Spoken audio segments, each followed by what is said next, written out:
अच्छा, अभी ना रिसेंट शो में मैंने देखा एक मैरिज इंस्टीट्यूशन की बड़ी बातें चल रही थी, जी। जिसमें एक let's not take the name, एक एल्डरली बॉलीवुड एक्ट्रेस ने ये बोला कि मैरिज इंस्टीट्यूशन बेकार है, अच्छा। This is useless and one should live their own life, they should enjoy, they should have fun. हाँ, हाँ, हाँ, हाँ। तो इसे मतलब what do you think about it कि मैरिज इंस्टीट्यूशन के बारे में आप क्या सोचते हैं? इज़ इट इम्पोर्टेंट कि हम मुझे ऐसा लगता है कि कहीं न कहीं ना कुछ लोग ऐसे बैठे हुए हैं जो हर वक़्त जो है ना कंट्री के कल्चर पे और कंट्री के बिहेवियर पे अटैक करते रहते हैं, स्पेसिफिकली मतलब हिंदूज़ के जी, जी, जी। कस्टम्स पे और उस पे। तो मैं एक एल्डरली लेडी मैरिज इंस्टीट्यूशन में ऑलरेडी है।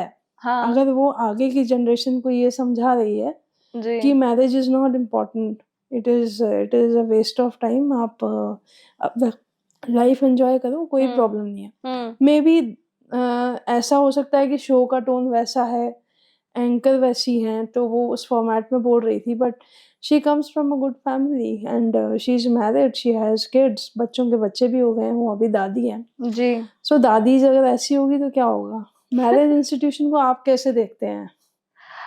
देखिए मेरा बिल्कुल डिफरेंट व्यू है, कॉन्ट्राडिक्टरी व्यू है इस पे और ये मेरे पर्सनल व्यूज़ हैं, मैं नहीं कह रही कि मैं बहुत इंटेलेक्चुअल हूँ, बट मेरा एक मानना ये है कि बॉलीवुड ख़ास तौर पे जैसे आपने बात करी, थोड़ा-सा हमेशा उसका वो लेफ्टिस्ट ही रहा है। अब हुँ, उसकी हिस्ट्री में नहीं जाते क्यों, क्या, कैसे बट मुझे ऐसा लगता है कि और लेफ्टिज़्म भी ना बहुत ही मिसअंडरस्टूड कॉन्सेप्ट है। आई थिंक हम भी बात कर रहे येस, थे अभी इससे पहले कि ये तो येस, सिर्फ़ लेबल्स हैं राइट और लेफ्ट बट ये येस। लेफ्टिज़्म कहाँ से आया, क्यों आया? अगर कोई सोचने बैठे मार्क्सिस्ट हुँ, कौन थे, उनकी फिलॉसफी क्या थी? तो जो आज लेफ्टिस्ट है उससे टोटली डिफरेंट है। हुँ, और लेफ्टिस्ट आइडियोलॉजी भी हर कंट्री में डिफरेंट होती है। एक मोटा-मोटा हम बकेट कर सकते हैं कि येस। लेफ्ट वाली पार्टीज़ ये हैं overall globally, but her countries में उनकी निटी-ग्रिटीज़ और इंटीग्रेसीज़ अलग हैं। इनफैक्ट फेमिनिज़्म भी बहुत अलग चीज़ है, अलग चीज़ है, एग्ज़ैक्टली। जो बाहर ही शुरू हुआ था और वो यस, बाहर का ही था जो इंडिया में सडनली किसी और नोशन से चलता है, बट यस। खैर उस पे तो कभी अब किसी दिन बात करेंगे। वही बात है कि हमने बस एक ब्रॉड लेबल्स हमने कूल वर्ड्स हमें पता चल गया तो हमने कर दिया है और ये लेफ्टिज्म और फेमिनिज्म, सूडो फेमिनिज्म और सूडो लेफ्टिज्म का हुँ, प्रोडक्ट ये हुँ, सब जो लोग बोलते हैं, मैं इससे नहीं एग्री करती हूँ ओवरऑल क्योंकि मुझे ऐसा लगता है कि देखिए आपकी लाइफ में गोल्स क्या है इस पे डिपेंड करता है। अगर अब मैं बहुत सारे जैसे आपने हिंदुइज़्म की भी बात करी, हमारे कल्चर की बात करी, तो बहुत सारे लोग ओवरऑल वेस्ट में पहले क्या था कि बहुत सारे सुसाइड्स होते थे, बहुत सारी मैरिज ब्रेक होती थी, डिवोर्स रेट बहुत ज़्यादा थे।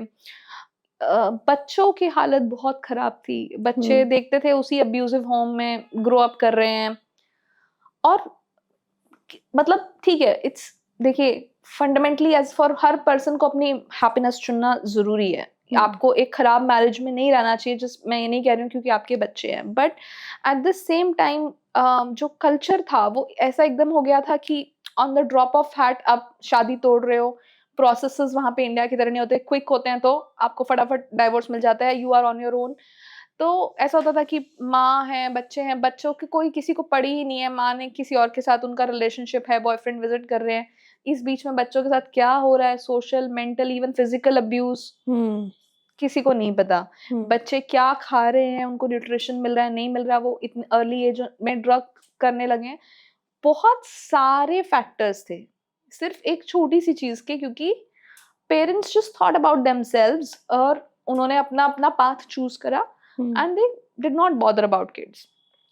अगर आपको मैरिज वेस्ट ऑफ टाइम लगता है फेयर इनफ ये आपका पर्सपेक्टिव है बट आपको ये सोचना पड़ेगा कि फिर लाइफ में क्या मुझे बच्चे चाहिए नहीं चाहिए वेल वेल एंड गुड आप अपना लाइफ जियो आपकी ये आपकी पर्सनल कॉल है I am not judging you कि आपको शादी नहीं करनी आपको लाइफ एंजॉय करनी है आपको रिलेशनशिप रखने हैं नहीं रखने स्ट्रिक्टली फिजिकल रखना है जो भी है वो आपका हुँ, कॉल है right but what I am saying is कि ये आपको लॉन्ग टर्म सोच के चलना पड़ेगा। एक टाइम तो आएगा मतलब फिज़िकल इंटीमेसी कितने साल की होती है? उसके बाद आपको एक कंपेनियनशिप की ज़रूरत पड़ती है, एक इमोशनल कनेक्ट, एक मेंटल कनेक्ट, समबडी आप शेयर कर हुँ, सको अपना दुःख-सुख।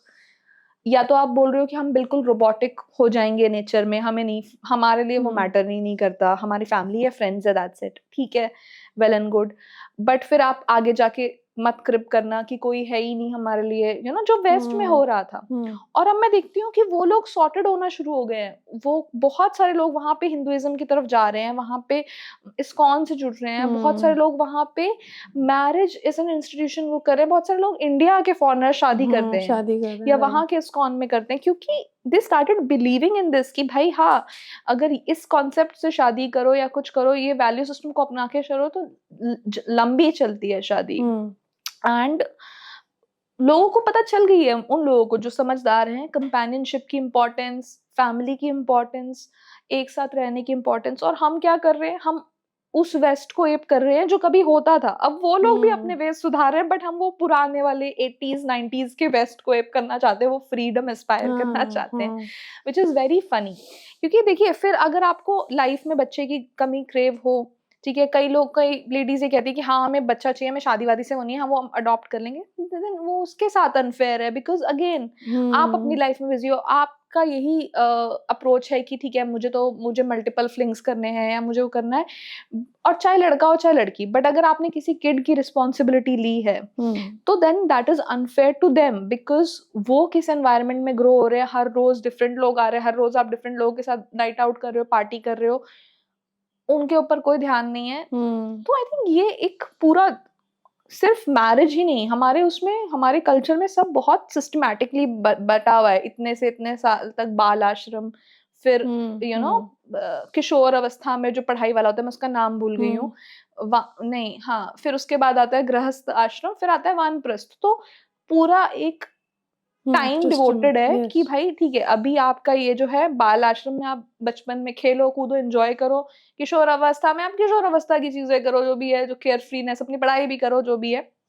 उसके बाद गृहस्थ आश्रम में जब आप हो, तो उस पे फोकस करो, मतलब अपनी फैमिली पे फोकस करो, चाहे आदमी हो चाहे औरत, दोनों के लिए है, नॉट बीइंग एक ही की रिस्पॉन्सिबिलिटी है।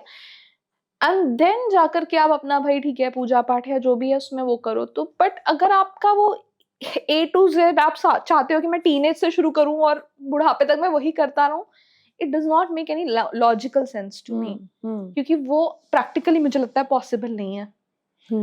तो I don't believe in this.